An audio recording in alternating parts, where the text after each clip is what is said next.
మన రైతులకు రుణమాఫీ జరగలేదు, పేదలకు ఇంతమంది ఉన్నారు, ఇల్లు కావాలి అని అడుగుతున్నారు, వాళ్ళకి ఇల్లులు రాలేదు, ఇంకా ఏమి సాధించుకున్నట్టు? అందుకే చెప్తున్నాం, ఆలోచన చేయండి అమ్మా, ఆలోచన చేయండి. ఇది ఓట్ల సమయం, ఎలక్షన్ల సమయం. ఎలక్షన్లు మీరు ఓట్లు అడగడానికి అన్ని పార్టీల వాళ్ళు వస్తారు, డబ్బులు తీసుకొస్తారు. ఏమ్మా డబ్బులు తీసుకొస్తారా? అన్ని పార్టీల వాళ్ళు డబ్బులు ఇస్తారు, తీసుకోండి, మీ డబ్బులే, ఎంత ఇస్తే అంత తీసుకోండి. ఏమ్మా వాళ్ళు శాండ్ మాఫియా చేసి, లిక్కర్ మాఫియా చేసి, మైనింగ్ మాఫియా చేసి సంపాదించిన డబ్బులే. ఎవరి అనుకుంటున్నారు? మీయే, మీ డబ్బులే మీకు ఇస్తున్నారు. ఇవి సరిపోదు, ఇంకా ఇమ్మని అడగండి, వసూలు చేసి తీసుకోండి. కానీ ఓటు మాత్రం మీ ఆలోచన అయి ఉండాలి. ఎవరికి ఓటేస్తే మా జీవితాలు మారుతాయని మీరు ఆలోచన చేయాలి. ఎవరికి ఓటేస్తే మా బిడ్డల భవిష్యత్తు బాగుంటుంది అని మీరు ఆలోచన చేయాలి. కాంగ్రెస్ పార్టీ మీ ముందుంది. రాజశేఖర రెడ్డి గారి కాంగ్రెస్ పార్టీ తరఫున ఈరోజు రాజశేఖర రెడ్డి బిడ్డ మీ ముందు నిలబడింది. కాంగ్రెస్ పార్టీకి ప్రజలకు మేలు చేయాలి అన్న చిత్తశుద్ధి ఉంది. అందుకే రాహుల్ గాంధీ గారు ప్రధానమంత్రి అయినాక మొట్టమొదటి సంతకం ఆంధ్రప్రదేశ్ రాష్ట్రానికి కావాల్సిన ప్రత్యేక హోదా ఫైల్ మీదనే పెడతాను అని రాహుల్ గాంధీ గారు మాటిచ్చారు. ఆ మాటను పట్టుకొని నేను ఇక్కడ మీ ముందర నిలబడి ఉన్నాను, మీకు వాగ్దానం చేస్తున్నాను. రాజశేఖర రెడ్డి బిడ్డ మీకు మాటిస్తుంది. మీరు కాంగ్రెస్ పార్టీని ఆశీర్వదించండి, హస్తం గుర్తు మీద ఓటేయండి.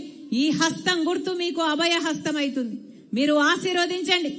ప్రత్యేక హోదానే కాదు, పోలవరం ప్రాజెక్టు వస్తుంది, రాజధాని వస్తుంది, మన బిడ్డలకు ఉద్యోగాలు వస్తాయి, రైతులకు రుణమాఫీ జరుగుతుంది, ప్రతి విషయంలో ప్రతి పేదవాళ్లకు ఒక పక్కా ఇల్లు వస్తుంది. ఇవన్నీ జరగాలి అంటే మీ అందరూ కాంగ్రెస్ పార్టీని ఆశీర్వదించాలి. మళ్లీ చెప్తున్నాం, మీరు 5 సంవత్సరాలు తెలుగుదేశం పార్టీకి అవకాశం ఇచ్చి చూశారు. ఈ 5 సంవత్సరాలు వైసీపీ పార్టీ జగనన్న గారికి అవకాశం ఇచ్చి చూశారు. ఒక్కరన్నా ప్రత్యేక హోదా కోసం ఒక్క నిజమైన ఉద్యమం కూడా చేయలేదు 10 సంవత్సరాలుగా. అందుకే చెప్తున్నాం, బీజేపీకి గులాంగిరి చేసే ఈ పార్టీలు పోవాలి. బీజేపీకి గులాంగిరి చేసే ఈ పార్టీలు నశించిపోవాలి. మీరు ఆశీర్వదించండి. కాంగ్రెస్ పార్టీ వల్ల, రాజశేఖర రెడ్డి గారి కాంగ్రెస్ పార్టీ వల్ల ఎంతో మంది బతుకులు నిలబడ్డాయి. మళ్లీ ఆ బంగారు రోజులు రావాలి. మీరు ఆశీర్వదించండి. నా గుండెలో నిజాయితీ ఉంది, నా పుట్టింటికి మేలు చెయ్యాలి అన్న చిత్తశుద్ధి నాలో ఉంది. మీరు ఆశీర్వదించండి. మళ్లీ మంచి రోజులు వస్తాయి, రాజన్న రాజ్యం వస్తుంది, మీ పక్షాన నేను నిలబడతా. మరొక్కసారమ్మా, మీరు సమయం చేసుకొని మీ పనులు మానుకొని నా కోసం వచ్చారు. రాజశేఖర రెడ్డి బిడ్డ వస్తుంది, చూడాలి, వినాలి, ఆశీర్వదించాలి అని నా కోసం వచ్చారు. ఎండలో కూర్చున్నారు. మరొక్కసారి ప్రతి అమ్మకు, ప్రతి అయ్యకు, ప్రతి అన్నకు, ప్రతి తమ్ముడికి, ప్రతి అక్కకు, ప్రతి చెల్లికి మీ రాజశేఖర రెడ్డి బిడ్డ శిరస్సు వంచి చేతులు జోడించి మనస్ఫూర్తిగా నమస్కరించుకుంటుంది. జోహార్ వైఎస్ఆర్. రాహుల్ గాంధీ గారి నాయకత్వం వర్ధిల్లాలి.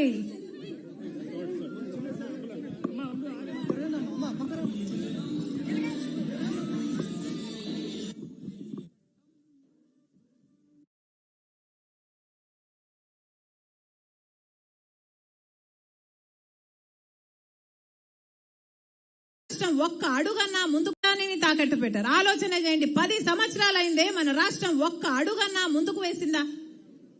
10 సంవత్సరాలైంది, ఒక్క అడుగు మన రాష్ట్రం ముందుకు వేయకపోగా ఈ రోజు రాజధాని ఏది అంటే ఏదో తెలియని పరిస్థితి. ఒకరేమో అమరావతి అంటారు, అమరావతిని సింగపూర్ చేస్తామని 3D గ్రాఫిక్స్ చూపిస్తారు. ఇంకొకరేమో లేదు 3 రాజధానిలు అంటారు. మొత్తం అంతా కన్ఫ్యూషనే. ఆఖరికి ఒకటన్నా రాజధాని ఉందా? ఎక్కడుంది? మనం తలెత్తుకొని ఇది మా రాజధాని అని చెప్పుకోవడానికి ఒక్కటి లేకపోయానే. మరి 10 ఏళ్లలో మనం ఏం సాధించుకున్నట్టు? ప్రత్యేక హోదా రాలేదు, పెద్ద పెద్ద పరిశ్రమలు రాలేదు, 20 లక్షల ఎకరాలకు నీళ్లిచ్చే పోలవరం ప్రాజెక్టు రాలేదు, రాజధాని రాలేదు, మన బిడ్డలకు ఉద్యోగాలు రాలేదు, మన రైతులకు రుణమాఫీ జరగలేదు, పేదలకు ఇంతమంది ఉన్నారు, ఇల్లు కావాలి అని అడుగుతున్నారు, వాళ్ళకి ఇల్లులు రాలేదు, ఇంకా ఏమి సాధించుకున్నట్టు? అందుకే చెప్తున్నాం, ఆలోచన చేయండి అమ్మా, ఆలోచన చేయండి. ఇది ఓట్ల సమయం, ఎలక్షన్ల సమయం.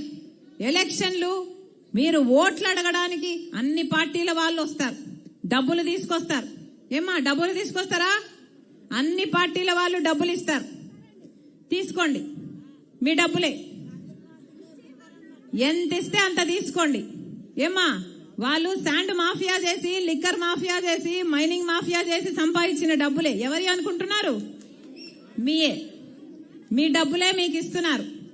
ఇది సరిపోదు, ఇంకా ఇమ్మని అడగండి, వసూలు చేసి తీసుకోండి. కానీ ఓటు మాత్రం మీ ఆలోచన అయి ఉండాలి. ఎవరికి ఓటేస్తే మా జీవితాలు మారుతాయని మీరు ఆలోచన చేయాలి.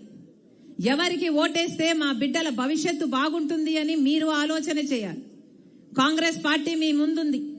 రాజశేఖర రెడ్డి గారి కాంగ్రెస్ పార్టీ తరఫున ఈరోజు రాజశేఖర రెడ్డి బిడ్డ మీ ముందు నిలబడింది. కాంగ్రెస్ పార్టీకి ప్రజలకు మేలు చేయాలి అన్న చిత్తశుద్ధి ఉంది. అందుకే రాహుల్ గాంధీ గారు ప్రధానమంత్రి అయినాక మొట్టమొదటి సంతకం ఆంధ్రప్రదేశ్ రాష్ట్రానికి కావాల్సిన ప్రత్యేక హోదా ఫైల్ మీదనే పెడతాను అని రాహుల్ గాంధీ గారు మాట ఇచ్చారు. ఆ మాటను పట్టుకొని నేను ఇక్కడ మీ ముందర నిలబడి ఉన్నాను. మీకు వాగ్దానం చేస్తున్నాను, రాజశేఖర రెడ్డి బిడ్డ మీకు మాట ఇస్తుంది. మీరు కాంగ్రెస్ పార్టీని ఆశీర్వదించండి, హస్తం గుర్తు మీద ఓటేయండి. ఈ హస్తం గుర్తు మీకు అభయ హస్తం అవుతుంది. మీరు ఆశీర్వదించండి.